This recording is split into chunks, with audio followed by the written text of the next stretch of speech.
Looks like a pretty broad-based sell-off today on the local front. So while we have those resources still under pressure due to those weaker commodity prices, industrials and banks also weighing the market down today. Correct, Stephen. We came in on the back foot this morning following international markets. We saw fairly flat US and then Asia coming under pressure, and those really putting or setting the tone for our markets this morning.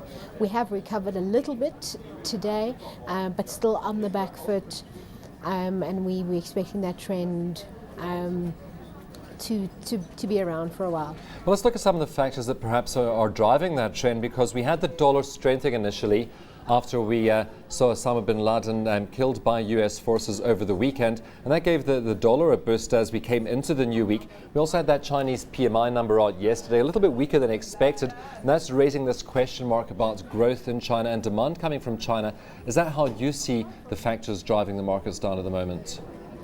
Yes, Stephen, there are one or two other factors as well that are contributing. We saw some company results, pockets of company results that have been weighing some of the sectors globally, and also with the PMI numbers coming back out of China, really putting a dampener on the leader or a perceived leader of global growth. And if we're seeing a pullback there, then we're going to see a pullback globally for growth going forward.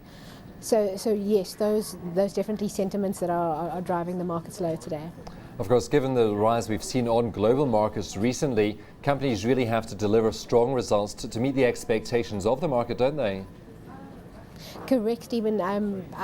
Just adding emphasis, we saw the last quarter's reporting from the US. We saw 75% really beating expectations. So we are still seeing fairly good returns out of most corporates, and it's really in the absence of good positive data that we are seeing investors really taking the excuse to take money off the table when we see companies like Sears out of the States really pulling back the retail sector, and we saw Westpac out of Australia coming back where they're going to be saying that they're not going to be meeting their targets.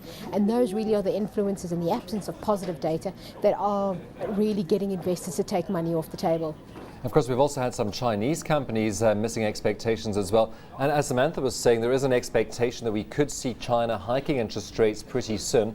So we've already had lots of monetary tightening in China. That's fed through to those Chinese PMI numbers we saw yesterday. So quite a shock if we see another hike in interest rates over in China. Correct, Stephen. They have been very aggressive, and they have come out to say that there will be, and they really have implemented. And I think part of those possible early interest rates next week, there's also speculation that they're going to be perhaps fixing some of the housing prices, as well as raising some of the capital gains tax there. So all those other factors also putting a dampener on China.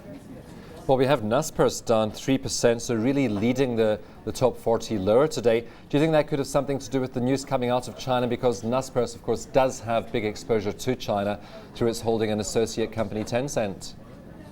Correct, even it is part of it. We also, there is a new listing in China for an internet-based company similar to Facebook called RemRem, that is listing today, and quite a sizable listing. And there's a bit of speculation that we're seeing investors in China moving out of Tencent and wanting to get exposure to this new internet company called RemRem. So that plus the higher interest rates and the slowing growth has really, and we can see it. We saw Tencent down over 3%, and that obviously has just led Naspers down 3% on this side. Well, something that could appear to be good news, and that is that Portugal's reached that 3-year, €78 billion bailout package with the European Union. And I should imagine this is positive because it must create some certainty within the European Union. Correct, Stephen, and it has. We've seen the euro stock starting to turn around after that bond issue success.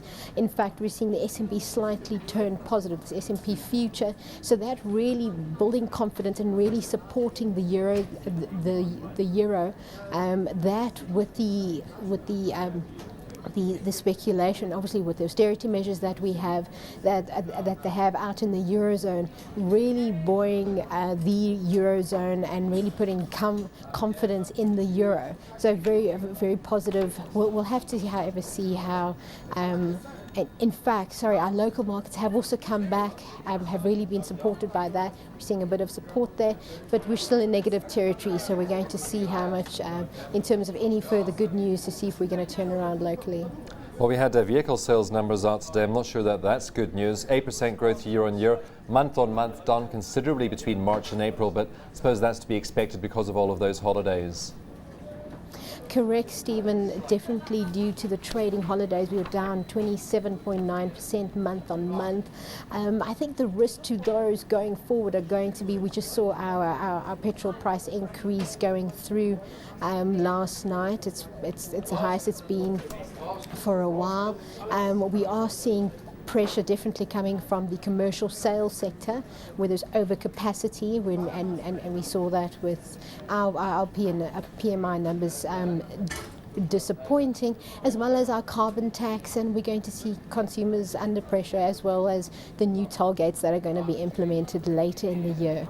Unfortunately, it's really starting to, or the risk is that we're going to have consumers looking at or creating a buy down mentality in our consumers, where consumers are going to be rather looking at second-hand vehicles versus new vehicle sales going forward.